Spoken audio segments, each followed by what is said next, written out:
पढ़ाई कैसे चलेगा? तुम्हारा तो घर टूट गया। मांग छान के भीख मांग के खिया रहे परिवार के। मैं डीसी सर से, सीओ सर से सबसे अनुरोध करते हैं कि मेरे छत जिस तरह था उस तरह वापस दे दिया जाए। ये कैसा बुलडोजर है कि सिर्फ और सिर्फ गरीब के ऊपर ही चलता है। बहुत ठंड लगती है, बहुत ज्यादा ही। आगे का लाइफ कैसे होगा? छत तो है नहीं। गिरिडीह जिले से आई यह खबर मानवता के सीने पर किया गया एक कुठारा घात है। गांडेय विधानसभा क्षेत्र के जीतपुर पंचायत के एक गांव में 20 दिसंबर को जो हुआ उसने संवेदनशीलता, न्याय और करुणा तीनों को कटघरे में खड़ा कर दिया।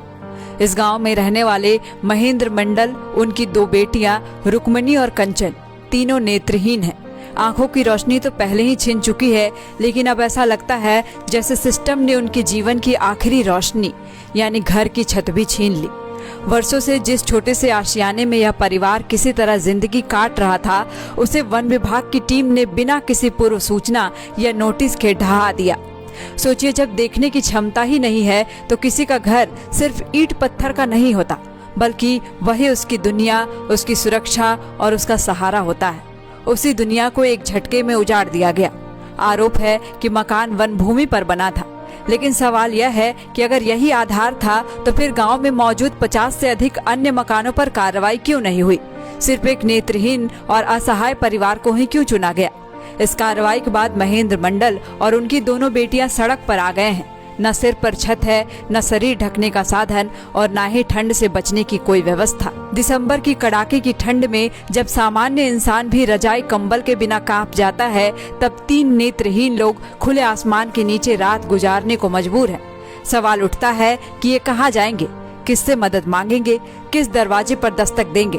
अगर यही कार्रवाई किसी सक्षम व्यक्ति पर होती तो वह किसी न किसी तरह वैकल्पिक व्यवस्था ढूंढ लेता, लेकिन जिनके पास आंखें ही नहीं है, न संसाधन है, वो क्या करेंगे? क्या प्रशासन ने एक पल के लिए भी यह नहीं सोचा कि ये तीनों लोगों का भविष्य क्या होगा? सबसे दर्दनाक बात यह है कि अब तक ना तो प्रशासन की ओर से कोई राहत पहुंची है और ना ही अस्थायी आवास की कोई व्यवस्था की गई है। यह चुप्पी भी उतनी ही क्रूर है जितनी बिना नोटिस की गई यह कार्रवाई। ग्रामीणों और सामाजिक संगठनों में गहरा आक्रोश है। लोगों का कहना है कि कानून अपनी जगह है, लेकिन कानून से ऊपर इंसानियत होती है।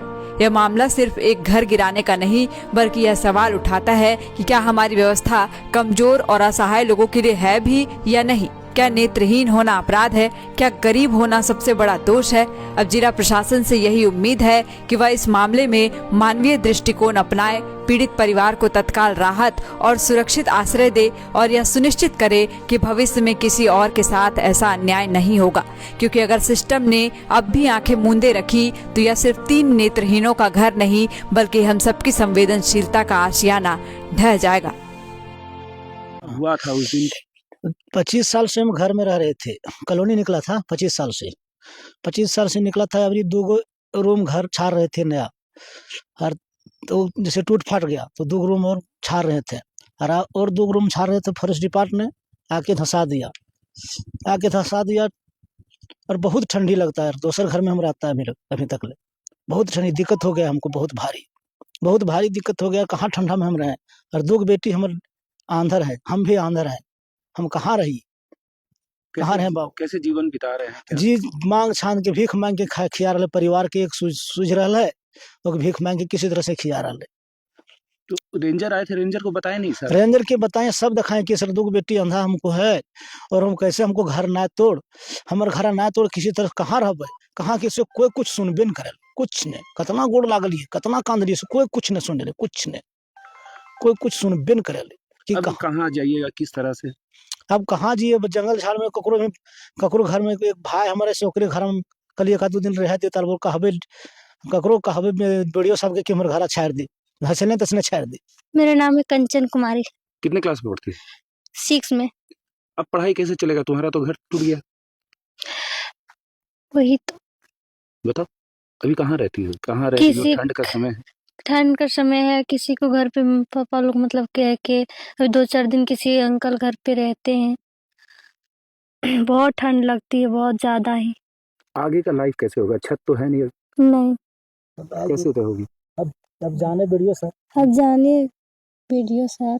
क्या यानी सीएम से क्या मांग करोगी? सीएम सर, मैं डीसी सर से, सीओ सर से सबसे अनुरोध करते हैं कि मेरे छत जिस तरह था उस तरह वापस दे दिया जाए। घर तो धसा दिया गया 2 दिन के लिए। यहाँ पर अंकल के घर पे रह रहे हैं, उसको उस घर जैसे हम मेरा धसाए वैसे घर बनावा चाहिए हमको। डीसी सर से और सभी सीएम सर से सभी से हमको रिक्वेस्ट है कि घर बना दिया जाए। क्या स्थिति है इन लोगों की? कौन है ये लोग? सर ऐसा सर जैसे मेरा भाई है लगते हैं, और इस सब का स्थिति ऐसा है सर, इधर खुद अपने सर अंधा, अपने मतलब अंधा है, 2 बच्ची भी इसके अंधी है, और एक तो जो बच्ची है वो भी सर करीब 18 साल की है, से शादी करने लायक हो गए है। और फिलहाल इस साहब यहाँ पर करीब 20 साल से करीब रह रहे थे, और 20 साल से रह रहे थे तो रेंजर साहब ये 2 रूम बना रहे थे, क्योंकि फैमिली बढ़ने के कारण 2 रूम ये बना रहे थे, और रेंजर साहब नहीं माने, यहाँ से कुछ एथी गए और आके सारा इसका ध्वस्त कर दिए। अभी धस दिए, ना ही नोटिस दिए और ना ही कुछ किए, कुछ नहीं किए, मतलब अचानक आके घर उसका धस दिए। और जब धस दिए तो ईसान का ऐसा हालत हो गया ठंडी में, रहने का ईसान का कोई साधन नहीं है फिलहाल, और कोई साधन नहीं। तो अभी एक है मेरा घर है, वहाँ पर अभी साहबन रह रहे हैं, लेकिन इतना स्थिति खराब है जो कि हम कह नहीं सकते साहबन के बारे में कि ईसान कैसे रहेंगे, कैसे खाएंगे। यहाँ तक कि सर जो इसका चावल दाल आटा जितना भी था, घर ड्राम डेक्ची सर सारा इसको ध्वस्त करके नीचे सर दाग दिया। रेंजर साहब को सर कितना भी बोले लेकिन वो नहीं माने। जो खुद ही जो अंधा है महेंद्र मंडल, ये सर कितना रिक्वेस्ट किए कि सर छोड़ दीजिए सर, इसको हाथ पकड़ के सर मार घिसिया के निकाल दिए, और इसका एक भी बात वो नहीं माने। वो बोले कि नहीं हम सारा घर ऐसे कर देंगे। और करते हैं सर इसका यही कहते हैं कि सर इसका जितना जैसा इसका घर था वो सर सरकार थ्रू से इसको दिया जाए सर। और यहाँ पर जो भी गांव है सर, यहाँ पर कम से कम सर 50 घर ढलाई घर है सब वन विभाग में, लेकिन किसी का फॉरेस्ट रेंजर सब नहीं तोड़े, सिर्फ इसी का तोड़ा गया। अब इसमें सर क्यों? तीनों नेत्रहीन है। तीनों नेत्रहीन है सर, खुद नेत्रहीन है और 2 बच्ची भी सर नेत्रहीन है, और बच्ची भी सर 18 साल करीब 18 साल उम्र हो गया है, और एक को करीब 17-18 मतलब 16 साल होता होगा। दोनों का इस तरह से उम्र हो गया है। क्या नाम हुआ आपका? मेरा नाम है सर पवन मंडल। इस मामले में सरकार के साथ साथ जिला प्रशासन क्या संज्ञान लेती है? मैं Piyush sir the follow up news के लिए Giridih.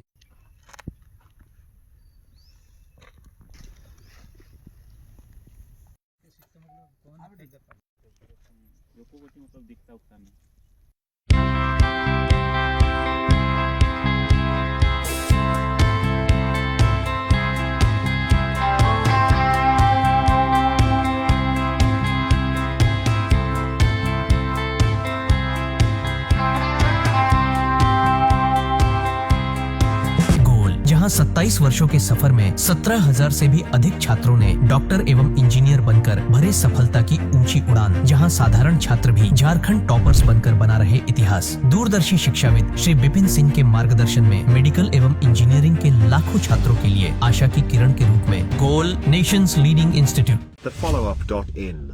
Like, share and subscribe. www.thefollowup.in